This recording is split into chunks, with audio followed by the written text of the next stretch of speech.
What's going on, people? We are Tottenham TV, back here for another Tottenham update for you guys today. And we told you yesterday that James Maddison is getting close to Tottenham, and we got those three beautiful words from Fabrizio Romano today. Here we go for James Maddison, as he says, Tottenham now, verbal agreement in place with Leicester to sign James Maddison. Here we go. Personal terms agreed, deal ready for 40 million fee after talks advanced to the final stages yesterday night. Next steps, medical test documents being prepared and then signed. Tottenham will complete contracts and documents for James Maddison in the next 24 hours, and then it will be finally official. Ben Jacobs says that it took only 48 hours for Tottenham to strike a deal with Leicester for James Maddison, worth an initial 40 million with add-ons on top. Spurs decided to move fast to avoid any surprises.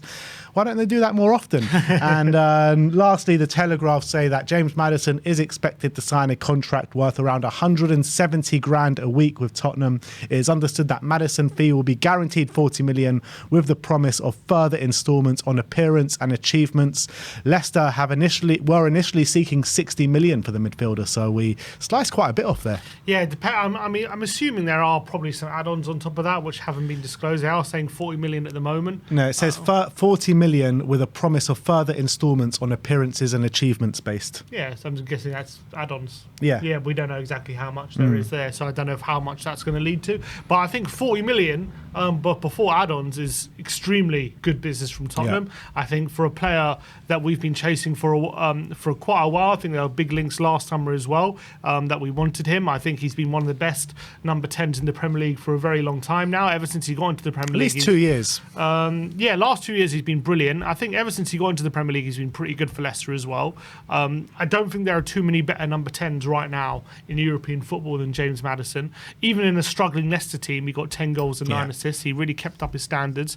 So impressive he has been. He's been a regular now in the England squad as well.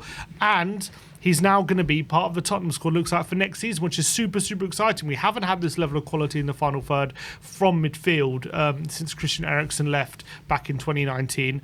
Back in 2020. I'm super excited about the prospect of James Maddison linking up with potentially Kane or Son or Kulusevski and how he's going to fit in as well. I think he's really going to take his game up a notch as well, being in a team maybe with better quality players than potentially he was with at Leicester.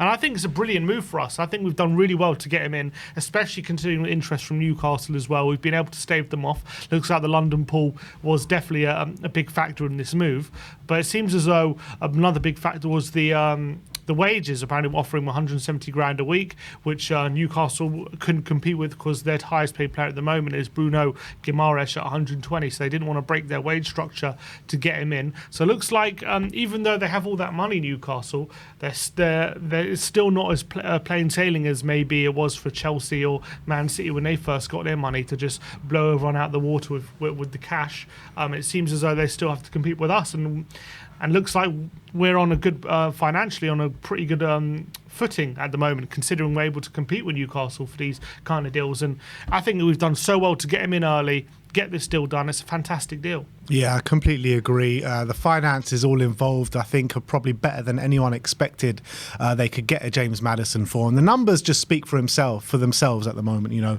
10 goals, 9 assists last season, 12 goals, 8 assists the season before, both in a struggling Leicester side, really.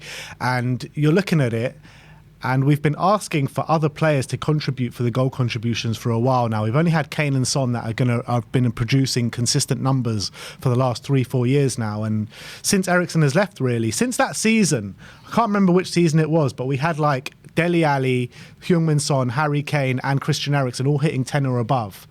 We haven't had like the goals shared around since then, really, and this goes some way to maybe getting that back. And not only that, but he also contributes really well from set pieces as well. I really hope if Harry Kane does stay, please now Harry Kane can step off free kicks. Yeah, 100%. We haven't had a set piece specialist again since Eriksen, and even he went off the boil in his last couple of years from his set pieces. So that's going to be crucial. He's a player who's really good on both feet as well. I've seen him score a few bangers with his left foot and with his right foot. Corners, set pieces are going to be really, really strong. We finally have a player. I always feel like for the last pretty much 4 years, like we get to the especially when we're in play, we get to the final third, especially when we're coming up against a low block and we just have no answers. No one with that bit of creativity, that bit of vision, that ability to smack it in from the edge of the box, apart from like Son. And now we have a player of real quality in James Maddison. And maybe if Kane sees players like Maddison come through the door, maybe he'll start to rethink about his position, albeit, yes, he's been through rebuilds before and he's been at Tottenham a long time and a few promises have been broken and whatnot, but you can't ignore players like Maddison coming through the door. These are players of real quality. No one can deny that. Yeah. I really believe this Maddison could be playing. He could be playing for an Arsenal, or he could be playing for a Man City or something. I think he's got that ability in him, and I think overall, since he's come to the Premier League, I think it's 143 games in 5 seasons. I think it's 43 goals, 34 assists. So that works out to over. It's over a goal or an assist every other game. So really impressive numbers for an attacking midfielder. You got to remember as well, he's playing for a Leicester team. They had a couple of good years, but last couple of years they've been struggling, bottom half and then getting relegated.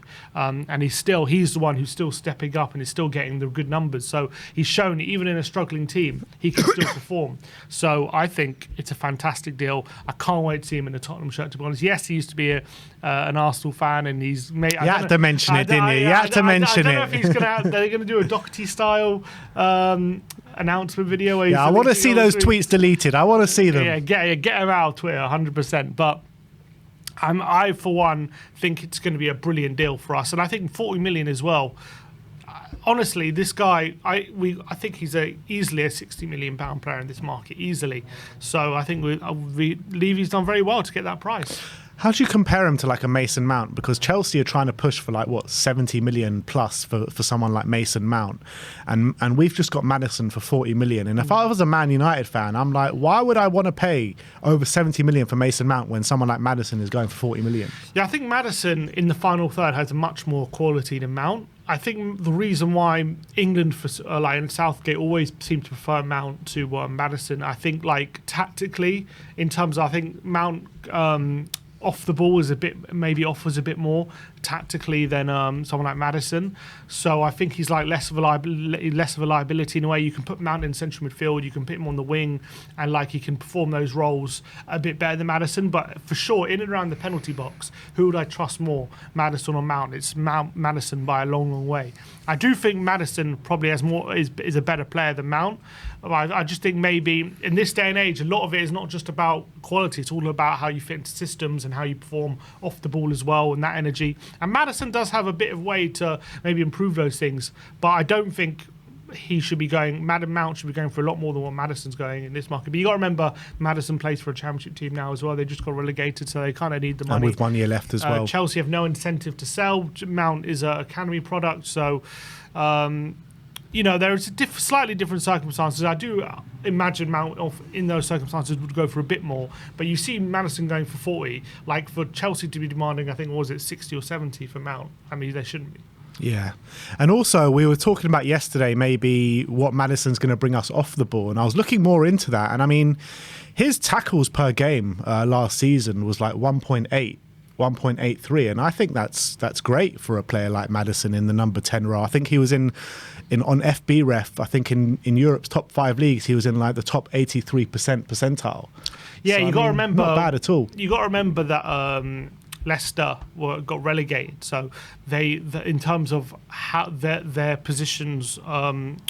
What's it called? I was actually looking into these numbers as well. His defensive numbers are decent, but. He was doing a lot. He wasn't making many tackles in the attacking third. He was making a lot of tackles in the defensive third, which means he was just doing a lot of tracking back, which is good. Which means I no doubt that he's a hard worker and he'll do the work. But I just think when it comes to competing in like with the actual central midfielders and stuff, like I don't think he's that impressive so far. Like he won't press and like win tackles in the attacking third, but he will like do the job for the team. He definitely tracks back. He will make some tackles, and Leicester have to do a lot of defending last season, so it makes a bit more sense. But I think I think as well, you got to remember he's going to be playing on a new system now under Ange. Hopefully he can even take his game even further along, which I'm really looking forward to. I definitely back him to do that. But that is the news on James Maddison. Here we go. Announcement very soon from the club. Romano says in the next 24 hours. So obviously, when that news breaks, we'll bring it to you here first on We Are Tottenham TV. But let's move on and let's talk about Edmund Tapsoba of Bayer Leverkusen. Dan Kilpatrick says that Tottenham have started working on their defence as they continue talks with Bayer Leverkusen over a deal for Edmund Tapsoba. So this is the one we all want, isn't it? Yeah, and what I'm really happy, what seems to be happening this window is, like, unlike last year, where like we went into the window saying we need like a right wing back, we need centre back, so we went and got Richarlison, and we skimped out on a left centre back, we skimped out on a right wing back early on. Like this summer, we seem to really be targeting where we're weakest and really getting exciting prospects for each position. We've already got a goalkeeper in, we've already got an attacking midfielder in, which we all know we needed, but Tapsoba really excites me as a centre back. He's one who I've wanted for a while. I think he's really good quality. I think he's been great for Leverkusen. I think he's perfect for our system as well. He's strong, he's fast, he's good on the ball. He's played in a possession-based system for Leverkusen as well. I think he can play on the right side or the left side. I think he's a really good centre-back prospect as well. And he's 24 years of age. He's at a really good age. It wouldn't be too expensive, I envisage. I think obviously you'd have to pay the pay. It's not going to be cheap, but I don't think you're going to have to pay 60, 70 million for him. So I think this is a really exciting deal. Completely agree with everything you said. He's also my first choice as well. But does it bother you at all that if he's obviously going to be brought in to play on that left-hand side of the defence more consistently than the right-hand side with Cuti Romero there, does it bother you that he's a right footer than a left footer? Not necessarily. I think Ledley King always played on the left side, and he was a right footer, wasn't he? I'm not saying Tapsoba's a Ledley King level, but I'm saying can be done. It's not necessarily like you don't have to be a left. I think it does help to be a left footer because it helps with the passing angles. You saw with Vertonghen when he used to play on the left, he always had that passing angle on the right side, and when you're right footed, you always have to pass kind of inside, out wide. So it's not great, but I think you can adjust. And I think if you're good enough, you can do that role. Van Dijk used to play on the left-hand side a lot, I think, for Liverpool, I think, right? Maybe when he first signed, and not anymore. He plays on the right-hand side now. But I think you can play a right footer on the left-hand side to good effect. I think ideally you would want a left footer there, but I don't think it's the be-all and end-all. Yeah, I agree with that as well. I mean, ideally, I think a left footer would be more suited to that role, but I think Tapsoba is equally as comfortable on the left as he is on the right. So I think it's good versatility as well in terms of a centre-back signing. So I guess we'll keep you updated with Tapsoba. It looks as though this one is going to start to make more headway now after the Maddison deal has been completed. Another defender that we're going to be talking about today is Clement Lenglet of Barcelona now. He was on loan at Spurs obviously last season. Dan Kilpatrick says that Spurs still hold an interest in bringing back Clement Lenglet, but Romano says he understands that Tottenham are not advancing on Clement Lenglet deal with Barca yet. It's not a priority right now. The focus on a new centre-back is with Edmund Tapsoba and Mickey van der Ven. Option was revealed here days ago, plus one more, by the way. But he says decision to be made after completing the Maddison deal. So I'm guessing that's going to move on very fast now with the centre-back priorities. With only just under 3 weeks to go till Spurs travel out or Spurs play their first pre-season game, I think we're getting the work done quite swiftly, to be honest, early on in this transfer window. And on Clement Lenglet, I mean, ideally I wouldn't want to see him back at this club, but if he comes in and we get rid of all the Snicklefritz defenders that we have in Eric Dyer, Davinson Sanchez, maybe Ben Davis, Tanganga, all these players, I really wouldn't mind Clement Lenglet being the worst defender at this football club.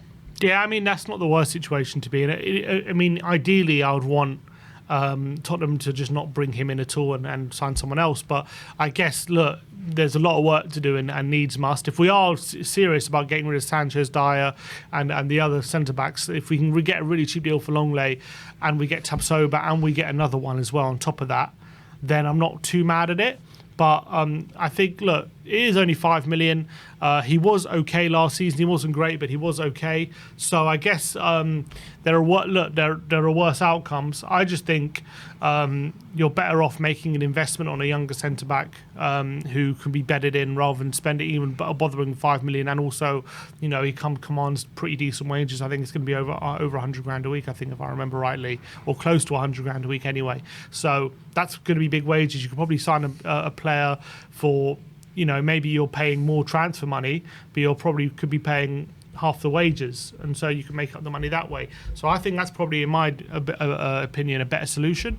But if we get Lenglet, Tapsoba, and another centre back, and then we sell Dyer and Sanchez and Tanganga, that's okay. That's not too bad. And if that's going to be, but I don't want to see us sign Lenglet and Tapsoba and say, okay, we have our centre backs. I don't want to see. If that's the situation, I'm not going to be happy. Yeah, I agree. But if we were to sign Lenglet, it has to be Lenglet being the worst defender at this football club. We can't have anyone worse than him in the squad anymore. We need to move forward from that. So, let's say, for argument's sake, if we go into next season with 4 centre-backs, and those 4 centre-backs being Tapsoba and Lenglet for the left, and Romero and, let's say, like a Tosin Adarabioyo for the right, I mean, I think that's a massive upgrade on what we have seen for the last couple of years at Tottenham. And even if you sign up Lenglet on, let's say, a short-term contract, maybe 2-3 year contract, then that gives you the opportunity to get rid of him pretty soon and upgrade on that in the next coming years as well. Yeah, I mean, he's 28 now. You can probably double your money on that. Maybe get 10 million if he performs well, that is, or performs decently. So there's a tiny bit of resale value, not a gigantic one. I just would feel more comfortable if it was like Tosin and Romero with Tapsoba and then another maybe younger centre back. Mickey van der Ven. Yeah, Mickey van der Ven, something like that. And then all of a sudden you're looking at that centre back and you're thinking, wow, we've got great options there. Look, if that happens, if we have Tapsoba and Mickey van der Ven for one side and Tosin and Romero for the other side, that's just what dreams are made of, in my opinion. How can you go from Eric Dyer, Davinson Sanchez, Japhet Tanganga to Tosin, to Tapsoba, to Van der Ven? Yeah, exactly. That's just like worlds apart. That's what we need. That's what we've been calling for. Yeah. We know we need this centre-back position is needed major surgery. And this, look, we should have done this last summer. I don't like, why couldn't we have gotten Tapsoba last summer? Is there a reason? I can't think of one. Why couldn't we have done this last summer? We had all our eggs in the bloody Bastoni and Gvardiol basket. We knew very early those were never going to happen. Yeah. We knew very early. So I don't understand why we couldn't have done this last summer. That's a different conversation. I'm just happy it's happening now. Yeah. Let's move on and let's talk about Harry Kane now. As Simon Stone says that Bayern are set to make an improved offer for Harry Kane. The Bundesliga's champions believe they can complete the transfer. Romano says that Bayern Munich will bid again for Harry Kane. Ben Jacobs says that Bayern are set to test Daniel Levy's resolve with an improved offer of around £80 million all in for Harry Kane. But there has been some quotes from Harry Redknapp today, and he's talking about Harry Kane's future, and he says, Harry Kane is certain to stay at Tottenham. I think he is building a new house. Family would be the all-important thing for him, so there's no chance he's going to Bayern Munich. He'll be staying at Tottenham. He's not going to want to go to Germany. He's not taking his family over there. Not a chance. I mean, that's interesting. I don't know if that's inside information or he's just, I don't know what he's heard. Maybe, I mean, Kane could still build a house and move to Germany for a couple of years and not like beyond the realms of possibility.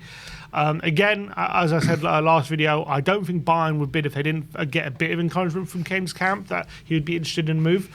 But I do think it's going to come down to whether Kane is actually going to force it, because I don't think 80 million all in is enough at all to get Harry Kane. I wouldn't accept that bid. I don't think Levy will either. So I see Bayern actually getting close to that 100? I think Levy, first of all, for his ego and for the headlines and stuff, I don't think he's going to accept anything less than getting 100 million. I really don't. And I also think because of the value of the player to the club and how good he is as a player in European football. So I think considering you just seen Declan Rice going for 100 million, he's got 1 year left on his deal as well. I know he's 24 compared to a 30-year-old Kane, but in terms of quality of the player, you got to say, Kane's a much better striker than probably Declan Rice is a midfielder. 100 million isn't I don't think a ridiculous deal for someone like Harry Kane. So I don't think Levy's going to accept anything. Is going to accept anything less than that. It's whether Bayern get close to that, or Kane forces a move and tries to force Tottenham's hand. I know Kane did do that 2 years ago to try and force a City move. Do I see him doing that to try and move to Bayern? I don't know. I guess if you asked me 2 years ago, I would have said he wouldn't have done it to force a City move, but he did. So maybe I'm being foolish to say he wouldn't do it to force the Bayern move, but I don't think he would do that to force a Bayern move. So it's whether Bayern are really going to get close to that £100 million mark. I mean, they're not too far off, to be fair, at 80 million all in. But is that 75 plus add-ons? Well, I don't know what that looks like, but I don't know. I still think this is a very hard deal to do for Bayern. I think it will be a hard deal to do, but with all the situation revolving, I think that you got to use the Declan Rice deal as a marker. To be honest, you have to. Albeit, yeah, you're right. There are a bit of different circumstances regarding the age of the player and the longevity potentially of the player, but I personally think at 80 million, I don't think we should accept it, but I think it's 80 million should surpass maybe the stance from Tottenham where they should just reject it out of hand. I think 80 million should bring us to the negotiation table. Maybe settle on something between 95 to 100 million, something like that. And I think we should be open to selling him. I really do, because I think it's a really good opportunity for us to keep him away from England for at least the next 2-3 years. It will just be so painful. As much as it's going to be painful now if he goes to Bayern Munich and he leaves Tottenham, it's going to be so much more painful if he's with us for the next year and then he goes to another English club for a complete free transfer. That's just going to be the most painful situation out of the whole lot. So I would like to avoid that as much as possible. I know there's a chance that we could maybe convince him to sign that contract if he was with us, but I just think it's too much of a risk to take. I would take it, to be honest. And not that I wouldn't be open to selling him. I would be open to selling him to Bayern if the offer's right. If we maybe get to that 100 million, then I think and Kane really wants to move. Yeah, fine, go for it. I'm happy to sell him and move on from it. But if they're not going to get close to it, I'm happy to take that risk. I really am. We get another year. What fee are you looking for? 100 million. So are you willing to risk him going to, let's say, Manchester United on a free transfer for the sake of 20 million? Yeah, I am. I'm willing to risk it because I think you get another year of your club legend at the club. I don't think he's going to down tools. I think he's going to try his best next season. You get another year out of him. You get another year to try and convince him. A year's a long time in football. You never know what position we're going to be in a year's time. Obviously, it's fanciful to think we're going to be challenging for a title or anything like that. So I don't think we're going to be in that position. But you never know what mindset he's going to be in a year's time. We can predict it, but a year is a very long time in football. And if we're not getting a big money for him, you've seen Tonali's going for like 70 million. Like, it's really, like, if we get 80 million, it's good money, but I would rather, he's a club legend. He's a player who is adored by everyone. We all want him to stay. We all want to try and do our best to convince him to stay. And if we're not getting blown out of the water to sell him, I would take the risk. I really would, and I'd risk it for him going on a free. And it could be a situation in a year's time where he does move to like a United or something on a free, and that would really, really hurt.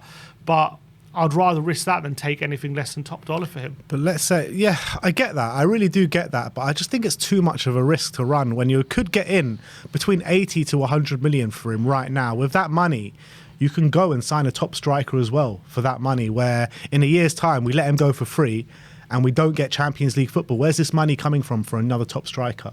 Who are we signing? I mean, there's plenty of players out there. There's a Højlund out there. I mean, I put a list in the WhatsApp group before. I can't remember every name I put on there. I mean, what about Gift Orban or someone like that? There are lots of up-and-coming players at the moment. Karim Adeyemi, Youssef Moukoko from Dortmund. There are loads of players out there.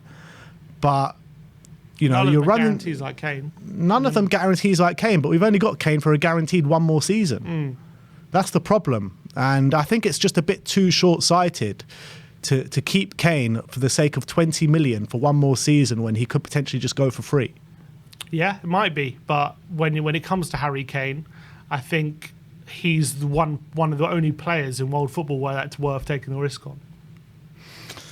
I don't know if it is, because I think you could be potentially you could get 80 million is nothing to be sniffed at right now. And I know other players are going for similar amounts and other players are going for more money right now, but I would, if I was Daniel Levy right now, I would be going to the negotiation table if a bid comes in for 80 million. I won't be accepting 80 million, but I'll probably accepting halfway between 80 to 100. So 90 million, 95 million I'd be accepting probably. And I think it's the smartest way for Spurs to move forward. Potentially. It might be smarter, but when it comes to football, it's not always about logic, I guess. And I guess it's not completely logical why you would keep Kane for that amount of money. As I said, if you get 100 million, yeah, you can go. But I think that when it comes to Kane and his story at Tottenham, I don't want it to end this way. And I'd rather I'd rather give it one more year, have another opportunity to try and either convince himself to win something or do something.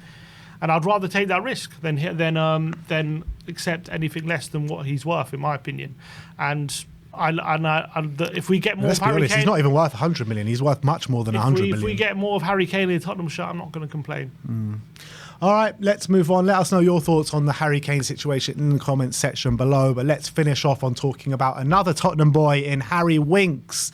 Dan Kilpatrick says that Winks is closing in on a permanent move to Leicester City in a completely separate deal to James Maddison. Charlie Eccleshare says that Leicester City are close to signing Harry Winks amid interest from other clubs in England and Europe. The deal, independent from Maddison, Winks sold on the project, and Leicester have held interest previously in Winks.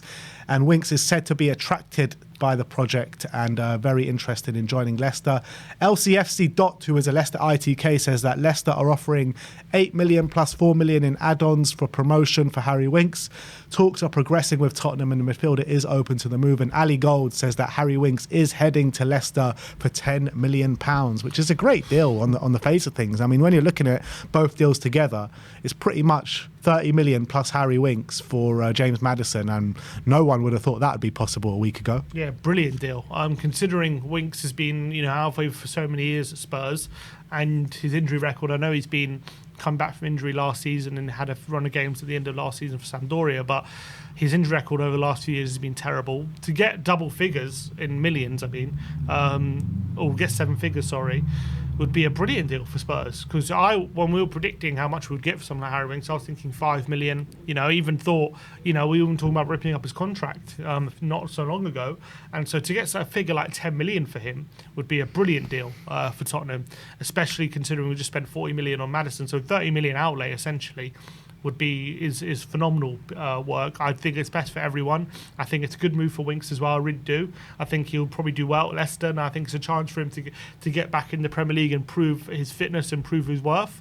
And maybe next season, the season after next season, if he's back in the Premier League, he can start showing what he's all about and prove a lot of people wrong. I think the money's great for us. I think Leicester have got a decent player for how they're going to be playing next season.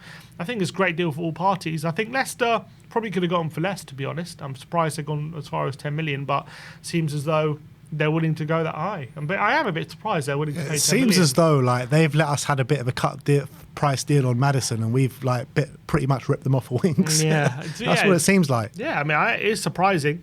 So I think essentially 30 million plus Winks for Maddison is a brilliant deal. Brilliant deal. Absolutely. So that is your news for today so far. Maddison, here we go. Edmund taps over. The talks are going to progress throughout the week. Clement Lenglet, yet to be decided about that one. Another bid is going to be coming in for Harry Kane from Bayern Munich, and Harry Winks is set to join Leicester City for around £10 million. That is your Tottenham update for today. Thank you everyone for joining us. Like, subscribe and comment. And as always, come on you Spurs.